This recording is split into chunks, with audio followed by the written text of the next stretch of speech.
Hello, delegates.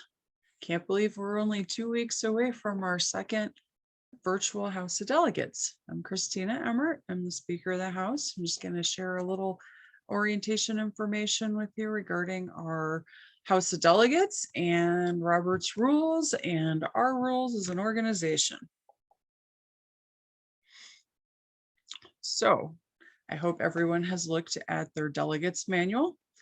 And we do see on page DM2, A6, there are year-round duties of the delegate. So remember, your duties do not end and begin a couple months before and immediately after the meeting.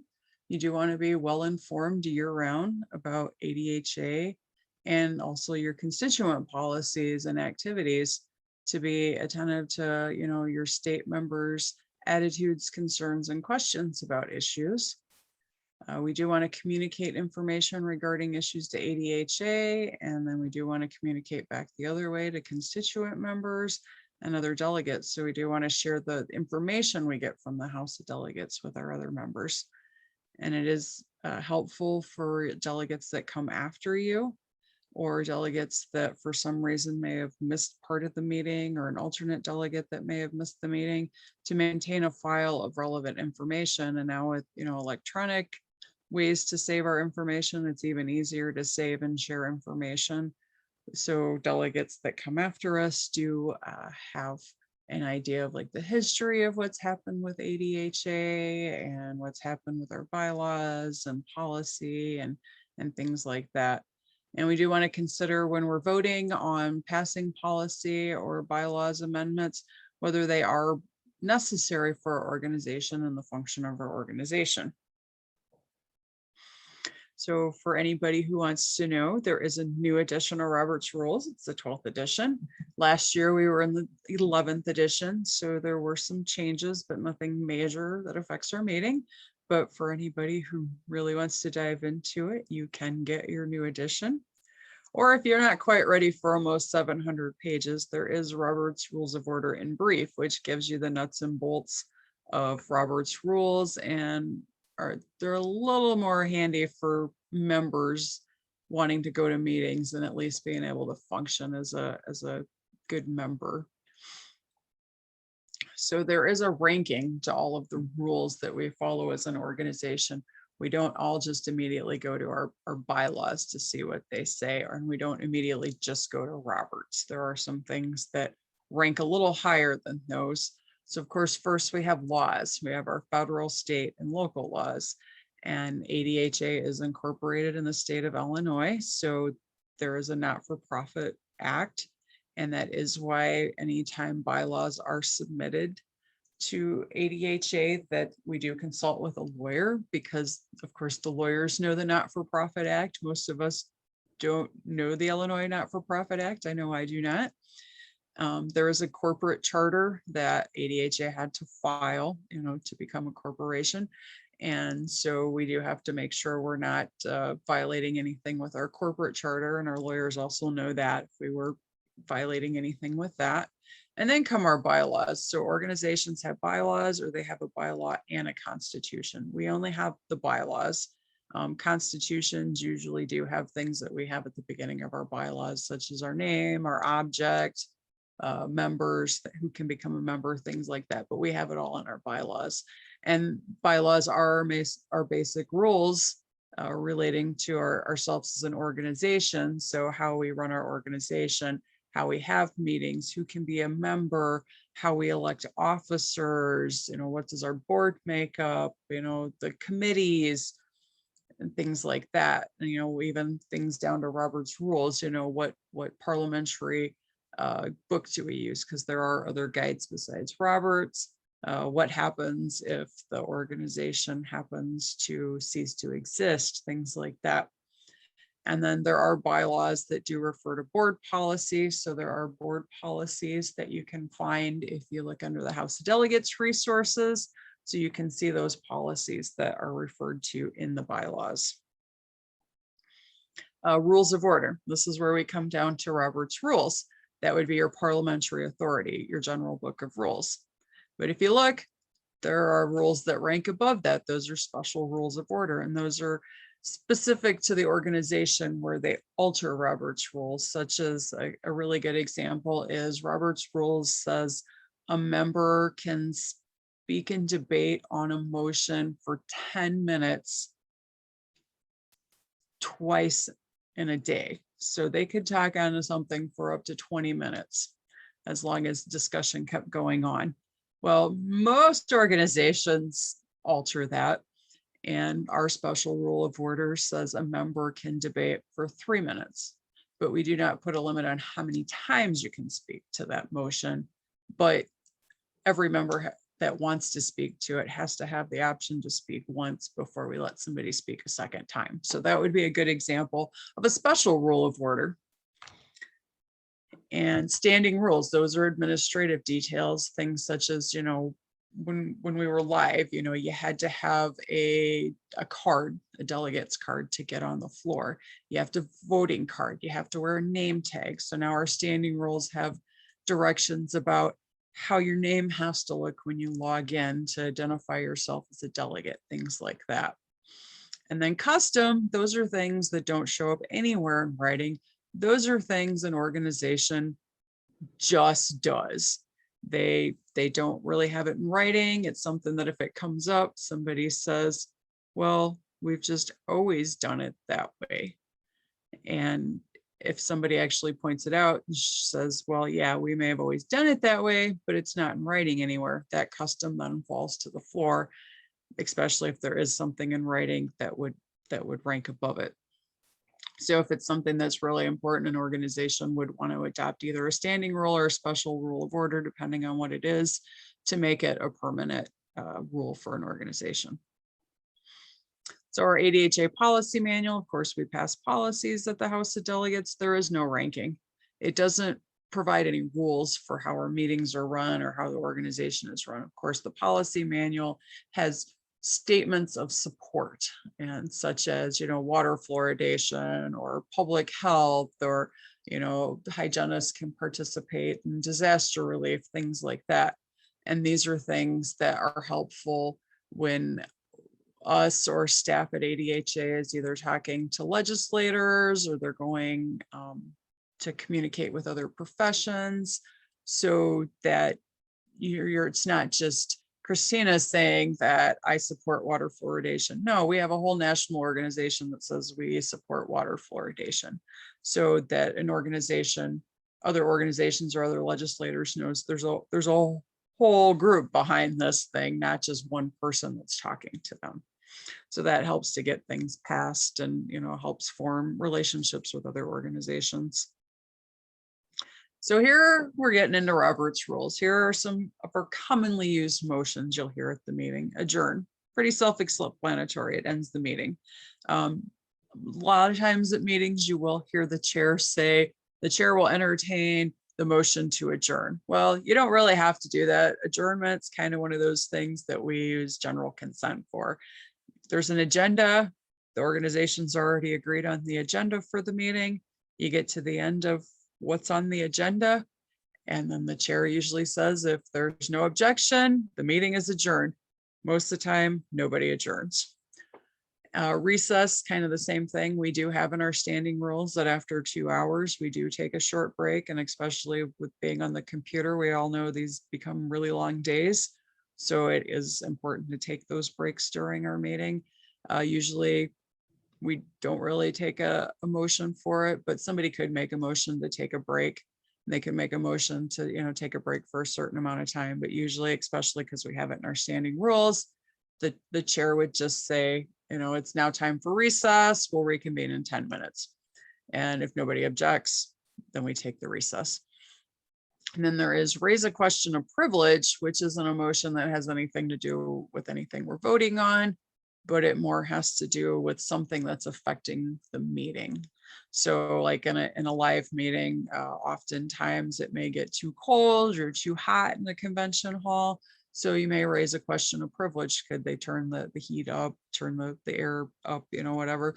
But on like an electronic meeting, someone's microphone may not be working, so you're not hearing anything. So we need to improve the sound quality, or you know, we think we're sharing a screen and it's not being shared, that's when you would raise a question of privilege. You know, we can't see what you're talking about. So that's where that would come in.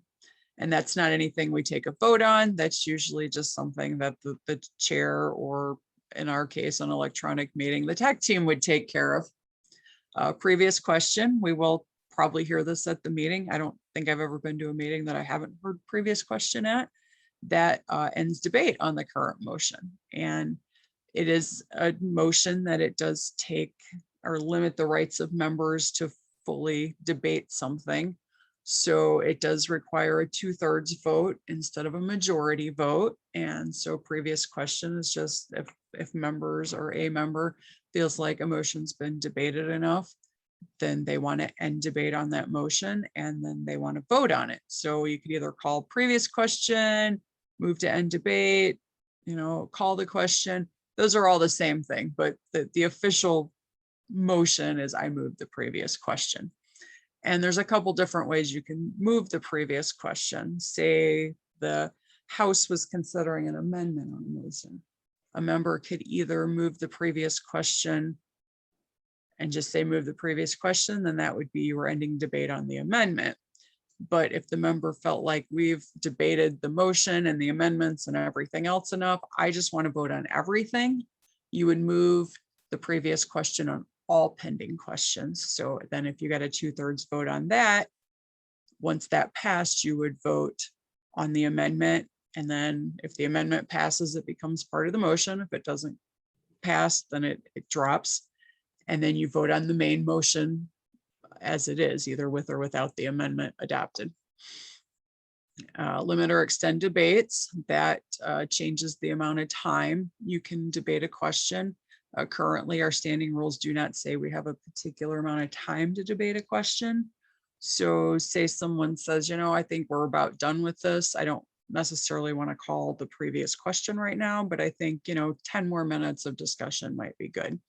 So a member could move to limit debate to 10 minutes. And of course, with that also takes the rights, alters the rights of members.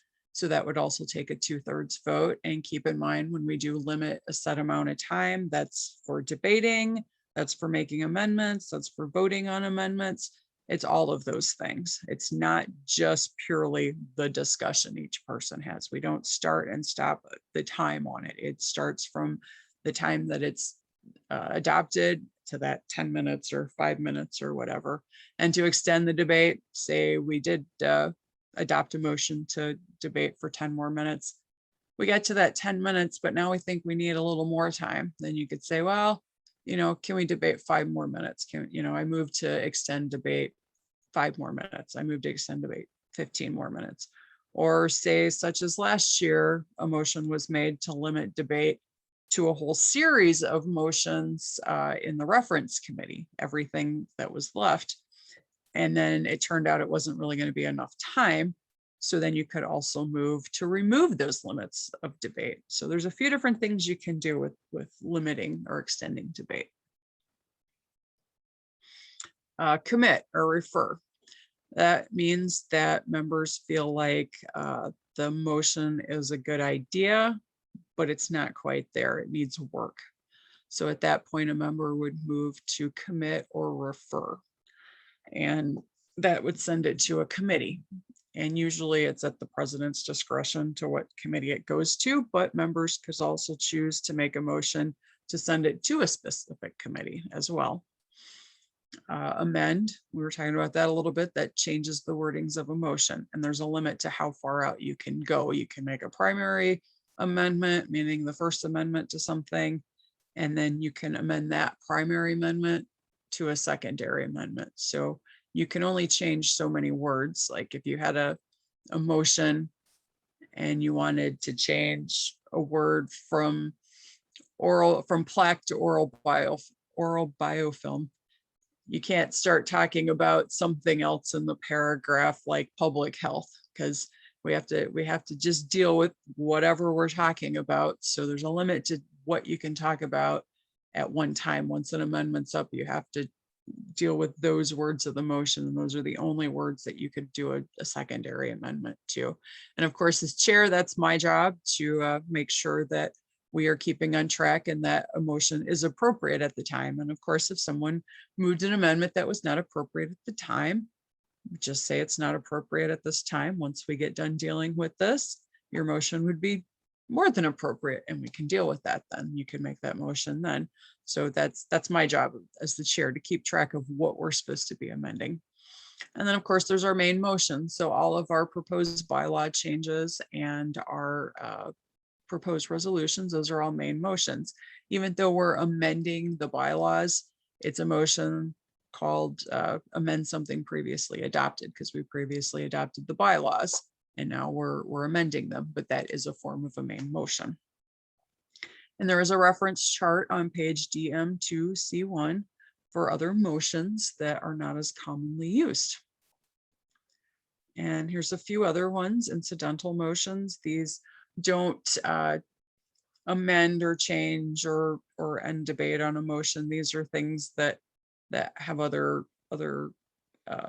meaning that help you get to the point of voting on a motion. So one of them is divide the motion, separate a motion and do a series of motions to be voted on separately.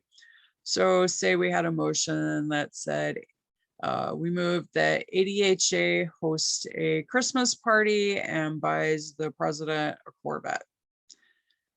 Those are two things that could be adopted separately. So you could move to divide the motion. So one motion would be that ADHA host a Christmas party, and the second motion would be that ADHA buy the president a red Corvette. So that would be an example of divide the motion. It has to completely make sense if you split it into two sections. Parliamentary inquiry just means you want to do something, but you don't really know what the motion is called. So you're like, what was that thing that changed the wording? You don't have to know that it says amend, or you don't have to know that call the question is the correct term for ending debate. You raise your hand, get called on, and you say, this is what I want to do. And then as chair, it's my job to tell you what the correct motion or parliamentary procedure would be to use to get what you wanted accomplished. A request for information. Sometimes members need a little more information before they vote on a motion. Say it's something that would involve the organization spending money. So a member wants to know, how much money is this going to cost? Or is this a policy that, as it's stated, do we use it this way already? Or is this in our strategic plan? Something like that, where you need more information from someone that you don't quite have. So you need to know that before you vote on the motion. So of course, amending the bylaws, when we go through amending the bylaws, they do go through the reference committee process, and members are able to give their testimony, and reference committee can present amendments to the members to consider as well. And there are a few different ways for either the reference committee to add those amendments, or members to make additional amendments during debate during the second house. You can amend by inserting or adding. Inserting is simply adding words in the middle of a sentence. Adding is adding words to the end of a sentence. You can amend by striking. So there's a word that you don't want in there, or a series of words you don't want in there. You can move to strike out certain words in there in the motion. Or you can do a combination of it. So you can amend by striking and inserting, or striking and adding. So there's, say, the word blue's in there and you want it to be red. You can move to strike blue and insert red. So those are different ways we can amend. And the same thing again, if you know there's wording you want, you don't have to know the exact term for it. Just have to know how you want it to read, and we'll get it there for you. Then there's a secondary amendment, as we were talking to, amend by amending. So you have an amendment, say the amendment is buy a car, and you want the amendment to say buy a house. So you would move to strike car and insert house. So then we would move on, striking car, adopting house, and then whatever it came up to, you would vote on the amendment to either buy a car or a house, depending on how it ended up. And then you would go back to whatever it said in the original motion. And again, as chair, that's my job to help you get there. Germaneness, I can say that word. It must in some way involve the same question raised by the motion it amends. So say there is a motion about, like we have policies coming up about OMTs. Well, that motion is about an OMT. We can't go off and change it to, dentist. It's not really the same thing. So we have to make sure it relates to it in the same way. The settled rule, once an amendment has passed, the amendment can't be made to change those words unless it involves more of the motion. So say in the example of where we struck the word red and added the word blue. Blue is blue, it's in there. Unless you were moving to amend words outside of the word blue, say a big blue bear. So, okay, now we're amending the big blue bear to say something else. So that's where that comes from. So that's why usually we try to take things in order of the least involved to the most involved, so that we are changing more of something if we vote on an amendment more than one different way, if there's been more than one proposed change for it. And then once words have been voted down, an amendment can't be made to add the words in the same place. So if the word blue was struck down and we kept red, a member cannot get up and make the amendment to add the word blue again, because the assembly already decided we're not adding blue. And of course, if you don't understand something, ask. Like I said, if you don't know what motion to make, if you don't know, what the parliamentary inquiry is, or what we're supposed to be doing, ask. That's always the best thing, ask. And we talked about request for information too, about how something will impact the organization. So during the House business in the first House, under business, sometimes you'll hear somebody ask to withdraw a proposed bylaw or a proposed resolution. At this point, it's been submitted to the House. It belongs to the House. So makers cannot simply come to the first House and say, well, we don't want to talk about it anymore. The makers have to ask permission of the assembly. Usually it gets general consent. So usually if somebody says, we want to withdraw proposed bylaw 28, and I would say as chair, is there any objection to withdrawing proposed bylaw 28? If there's not, it's withdrawn. If somebody raises their hand and they object, then the House would take a vote, and a majority vote would grant withdrawal of a proposed bylaw or proposed resolution. There's also a way to introduce new business at the House. So page DM2, A20 in our standing rules and procedures kind of outlines that, and it does refer to Article 16, Section 4.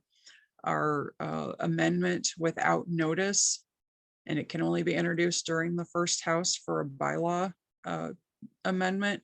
It takes a 3/4 vote of the assembly to consider the amendment, so that will to get it assigned to a reference committee, and then it takes a 3/4 vote to adopt the amendment to the bylaws.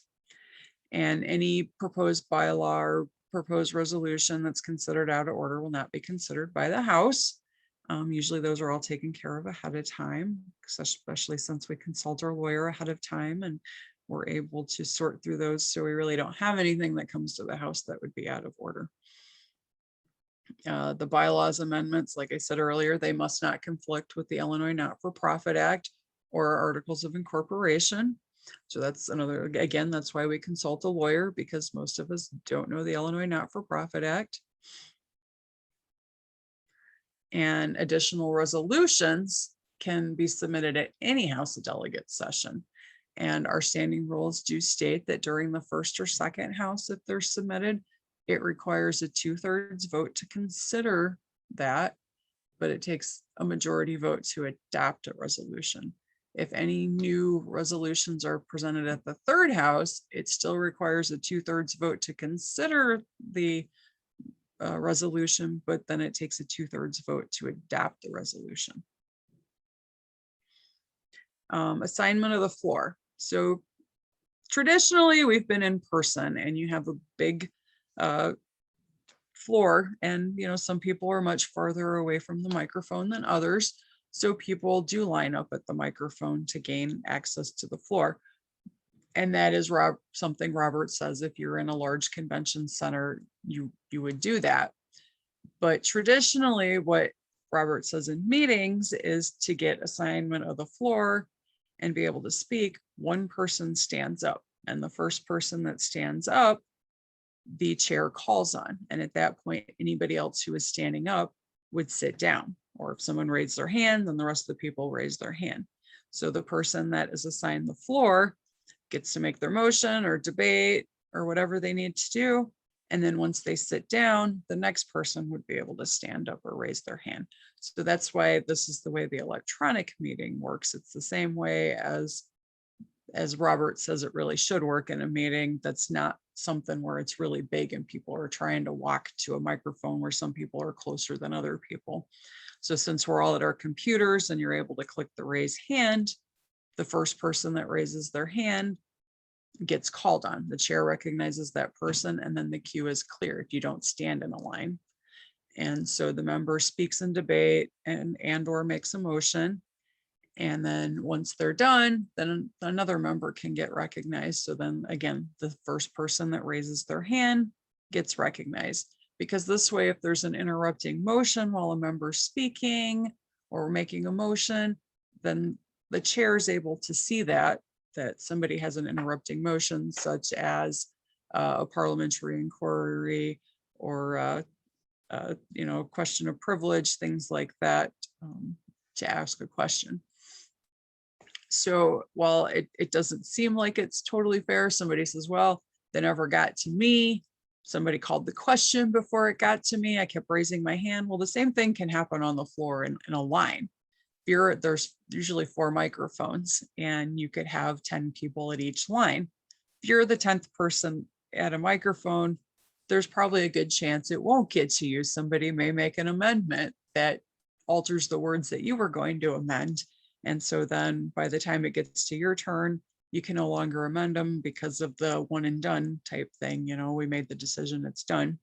Or somebody may call the question before it ever gets to your turn. So even though it does seem frustrating and it does seem like it may be not fair, it's really not any different than standing in a line with lots of other people. Yes, you can see there's lots of other people in line, but also if somebody wants to make a motion, they're not going to ask everybody else in line what they're going to do. So keep that in mind.